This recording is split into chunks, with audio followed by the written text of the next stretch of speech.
All right, Ultra Noops Nation, my name is Reid Nelson. This is Izzy Alkafas. This is This Week in Rec Sweet 16 edition. We're going to start out tonight with the game of the night, maybe the game of the season. 12-seeded Squires, 5th-seeded Muskies. Now, at the end of this video, you'll have a chance to watch the entire 5 minutes. For now, we're going to give you the highlights. A controversial call, with about 3 minutes left. Ben Martancic, was he over and back? Was he not? I'll show the tape right now. I couldn't tell from my angle. I don't think he was. It didn't have a severe outcome on the end of the game. A couple of plays I do want to point out.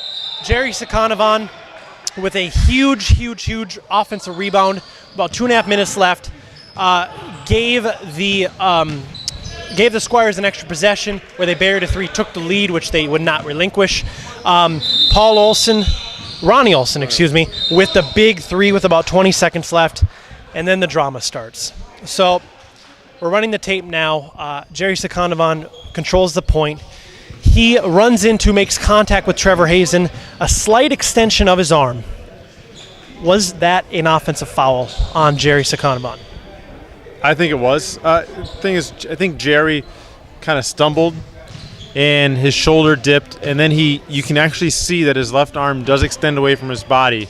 And it's not like it looked like he just he opened it up a little bit. So I would say that was an offensive foul.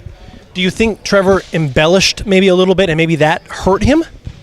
No, if anything, you have to. If he doesn't, I don't remember if he did fall. Yeah. If he stays up, he's definitely not getting a call. So falling, that was his only hope.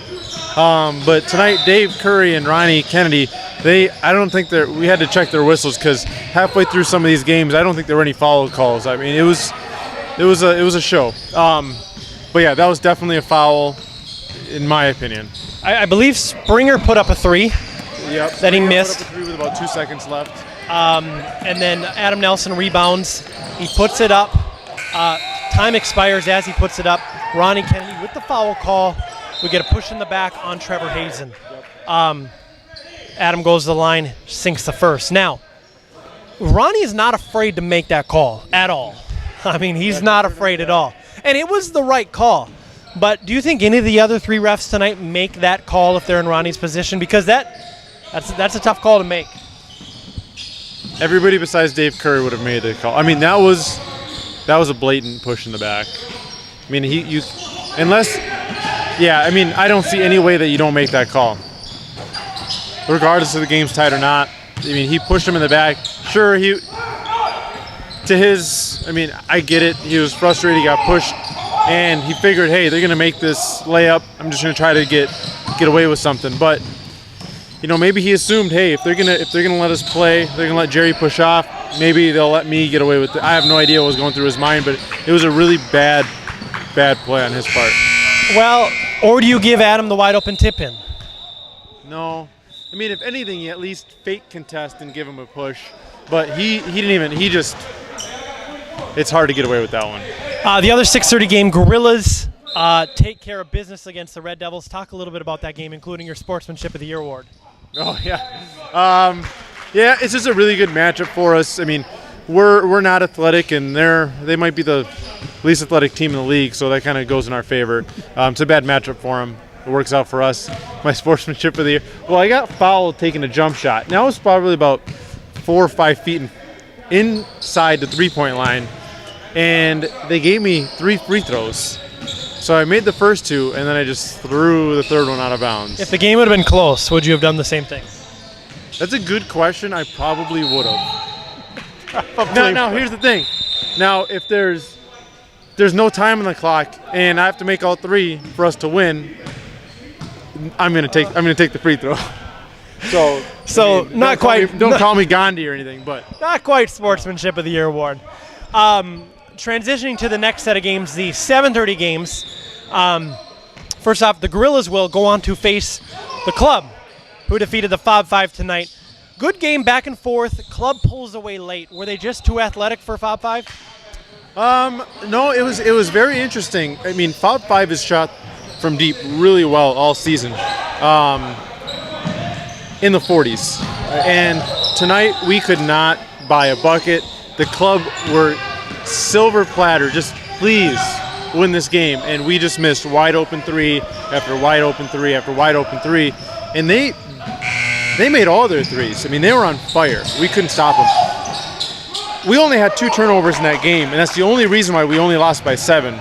We protected the ball. We got great looks. They just did not drop. And there's really nothing you can do. You have those games, but the club did everything in their power to lose besides making really – I think they might have shot 65% from the field. I mean, they were on fire. And they'll have Jake Thompson tomorrow night. What do you think that game looks like? 1 versus a 9, you know. The club. I mean, I'm a big fan of the club. I think they can beat anybody. I think Billy's extremely underrated. He's one of my favorite players to watch. He gets a little too passive, but it's really hard to really get assertive on a team like that because Devin controls the ball quite a bit. But I mean, Billy's sick. Jake's awesome. He knows his role. You know, Steve Ellis is a great defender. Jake Thompson can shoot lights out. X might be. I mean, he's one of the better shooters in the league. He doesn't miss anymore. He's kind of hot or cold, but when he's on, he's on. I mean, across the board, Devin's talented. Helmy, I mean, we don't know what Helmy's going to do yet. I don't know who else I'm missing. I'm missing one other guy, but they're all good, period. So it'll be tough. I mean, Gave? No, I already got Jake. Well, I guess there's 2 Jakes. Yeah, so. yeah, shooter Jake and the other Jake. But either way, it's going to be a tough matchup for the Gorillas because they're big. I mean, they're not a small group. I mean, at one point they had Helmy, X, Devin, Jake, and Billy on the floor, and all those guys are above average for their position. So it's a really I mean, it's gonna be tough for us to guard them, even with the Gorillas' size. Other 7:30 game, Goodfellas took on the Broncos. Broncos put up a pretty solid effort, but just too much from the Goodfellas, too much from Kavarian, too much. I mean, Emmanuel was going off a little bit there. Kevin Chase defensively, not too much to note there. The Broncos just, I guess, ran out of gas a little bit towards the end. So they will go on to face, and I can't see. They will go on to face most likely them, who are now up 20, or is it 50? Who are now up 14 points over Callahan. Now, I do want to ask this question, and I don't mean to offend anybody, because everybody comes and they try hard, but Callahan knows in their head that winning, you know, and it's not purposeful that they're not giving maybe their best effort, but can you possibly give your best effort when you know what awaits you tomorrow night? For those who don't know, 4 crossover players between Callahan and Goodfellas. I mean, I'll stand to this day that Fridley Big Smash's trip to the championship game in 2013 summer season was aided by a match against a team, the Ninja Turtles, who were the next day going to be, would have had to play the Rebels. And it the effort just wasn't the same. So mentally, what are your thoughts? It's a subconscious thing for sure.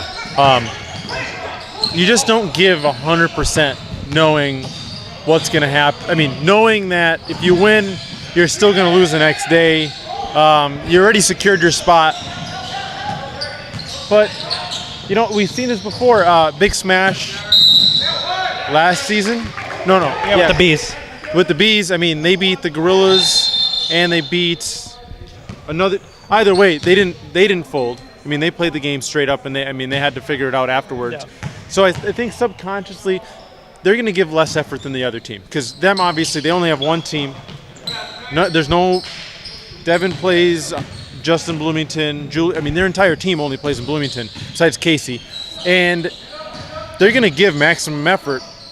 And Cap knows, like, hey, subconsciously, it's a crappy position to be in. Yeah, so I just think that more or less they're probably still trying, but they're not going to give 100%, even if they mentally think, yeah, we want to win this game.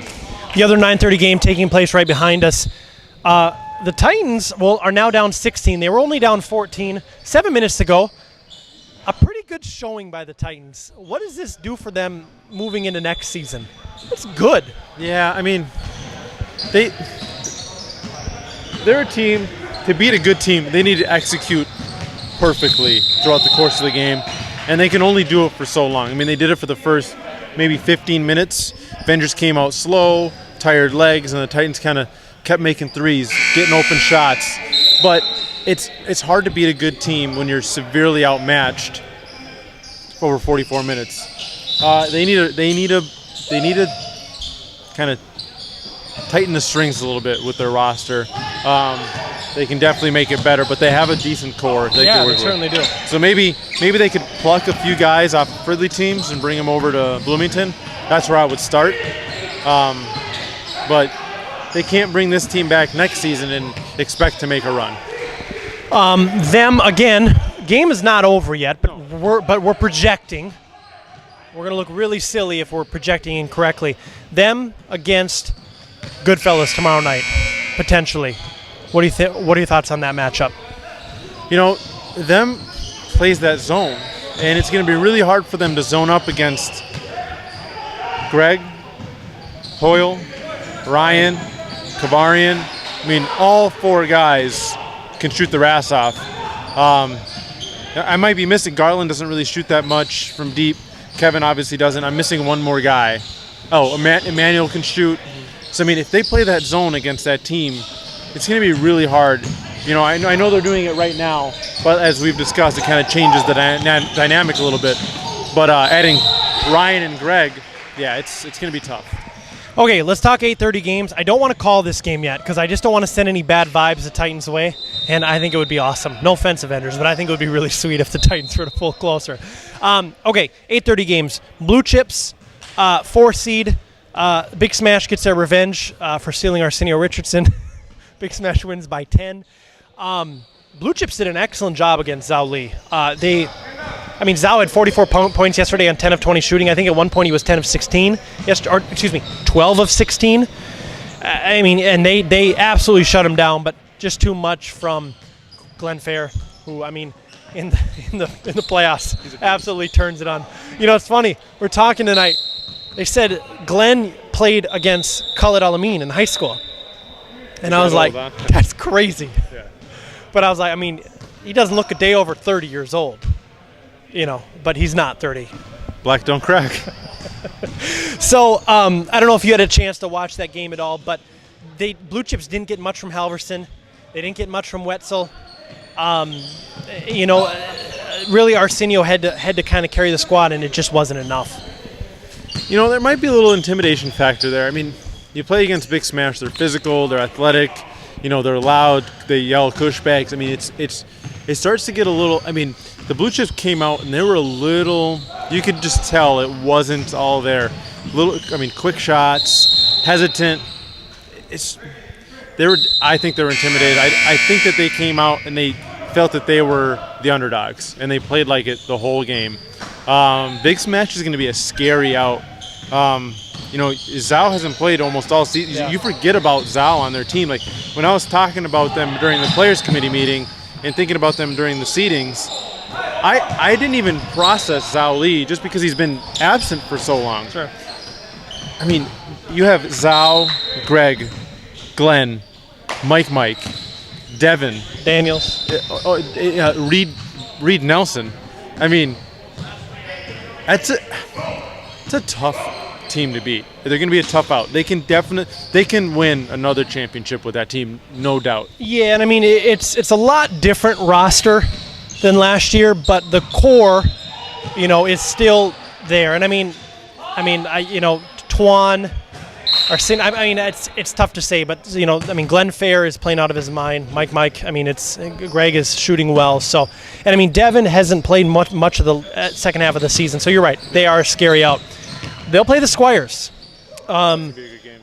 And the thing with the Squires is they're very disciplined. They play very good basketball, and that gives us trouble. That gives Big Smash trouble. Smart, screens. So if we don't come ready to play tomorrow, it's going to be a tough match. What do you see in that game? I predicted that the winner of the Muskies Squires would also win in the Elite Eight. they're going to need to play a really good game of basketball, especially on the defensive end, to be a Big Smash. Big Smash are the favorites, in my opinion. But like you said, they struggle against teams that move the ball. I'd hate to give them any reason to play harder than they're already going to play. I got to stick with what I initially said, but I would not make any bets. Let's put it that way.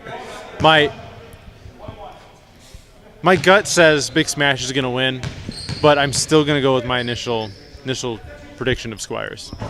Other 8:30 game, Rebels narrowly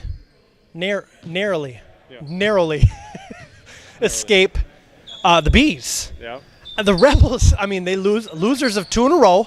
They come in tonight and they almost lose with Ryan Jansen, mind you. Now they play the Avengers tomorrow night, 19-point leads. The Avengers will go on to win here. First, talk about the Rebels versus the Bees. You know, the Bees, I don't want to say they had that game, but all they needed to do was calm the F down.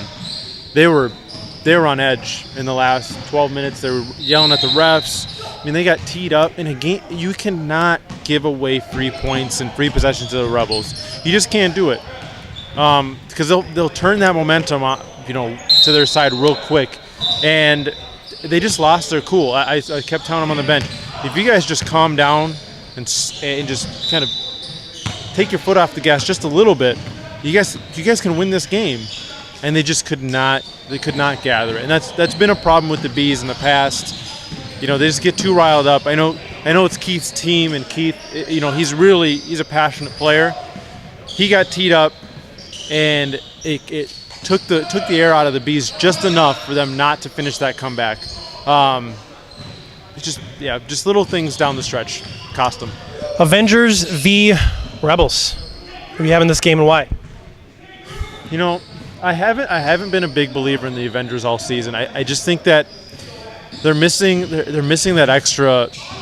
The only game that they really looked good in was against Bob.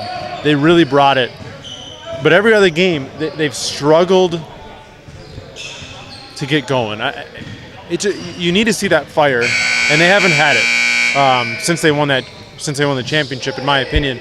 So I think the Rebels haven't played them since that championship game.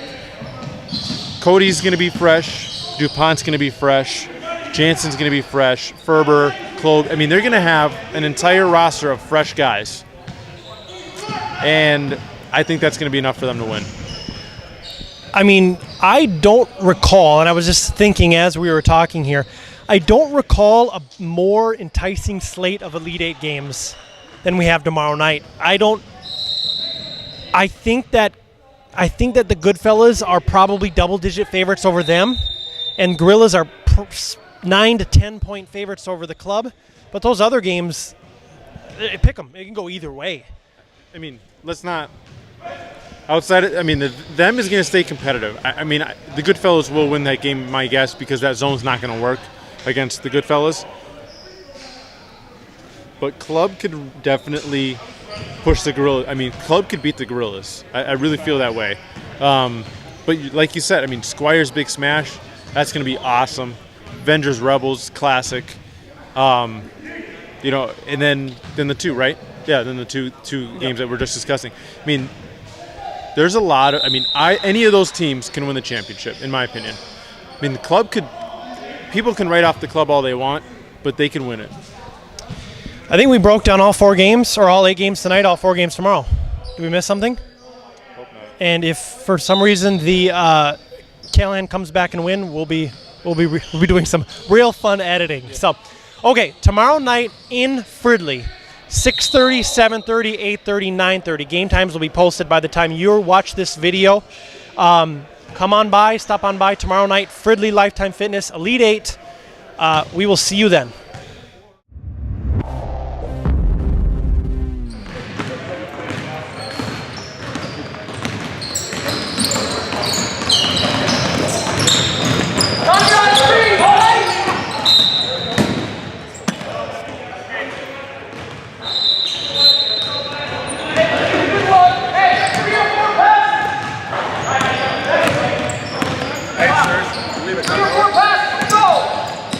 Yeah, y'all got 2.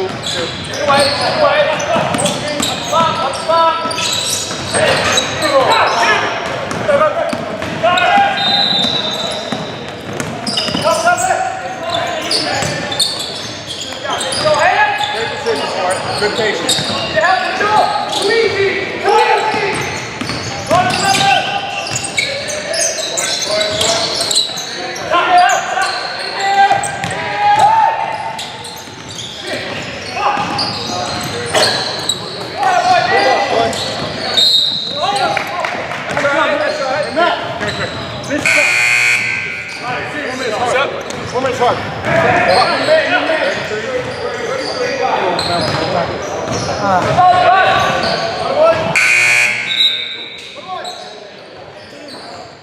Hey, both ways, Ronnie.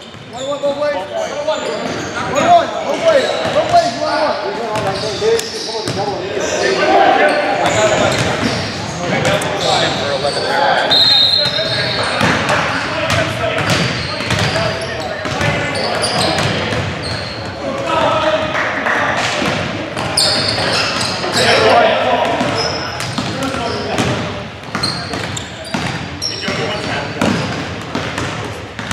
Shooter around that goes in.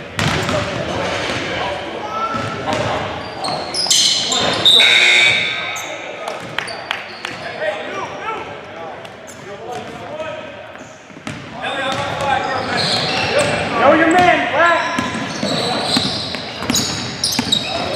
Look right.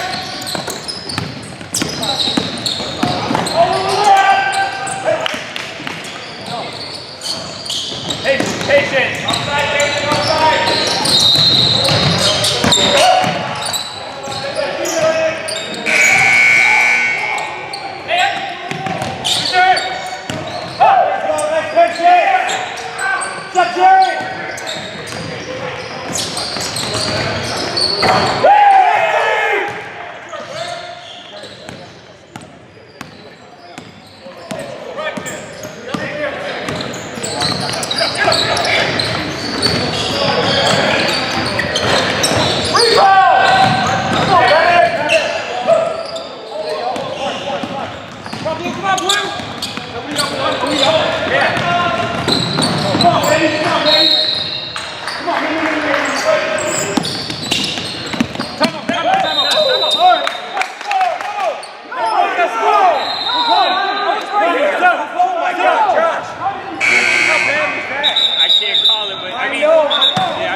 I know, but I can't, you know. I know. I was just looking for everything. Yeah. Right, here we go. I mean,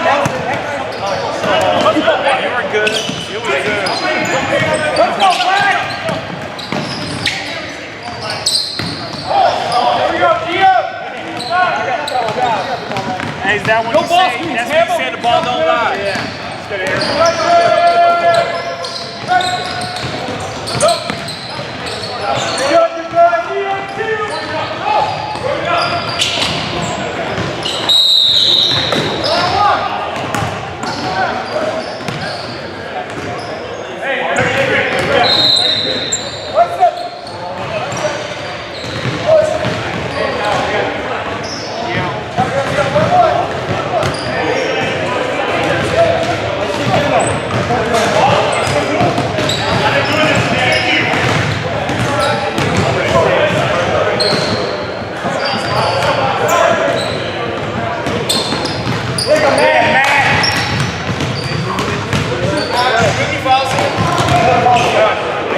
Hey, Black, know who you got? I got 7. No threes. Switch the screens. Take a man.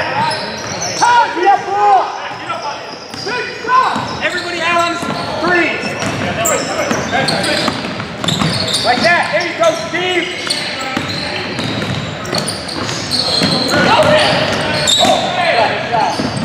Jerry. Jerry, go get it.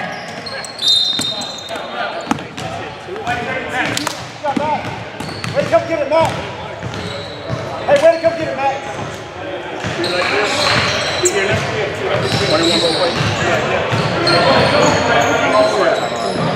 Come on.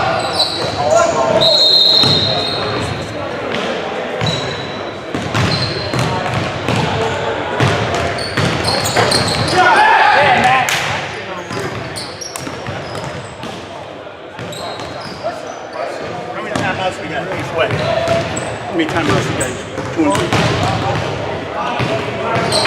Hey, go back! Get back, boy! Heads up, Blue! Heads up! Heads up! There you go, Nelly! There you go! Come on, buddy!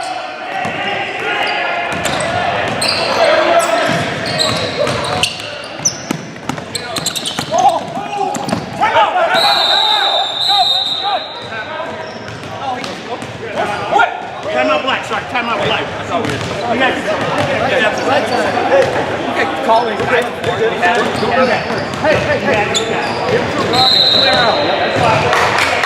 Marvin and Jerry were bent. Do we have a timeout? That's our last timeout, right? We have one left? The city's got to have his whole body on the outside. I know, I see it. We didn't read it. I see you in the back. You got to have it. No. All right. I'll see you.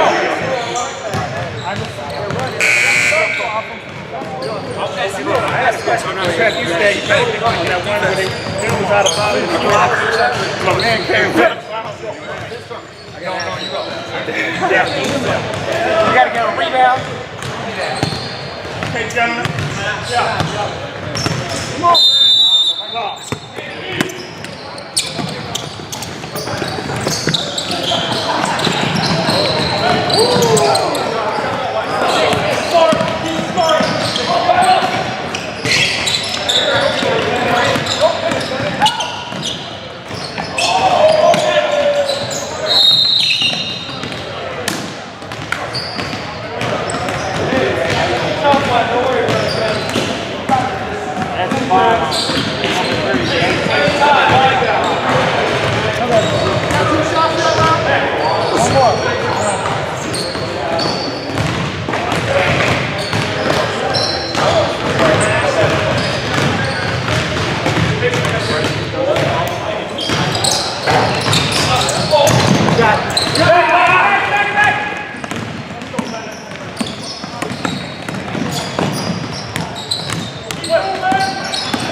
Foul at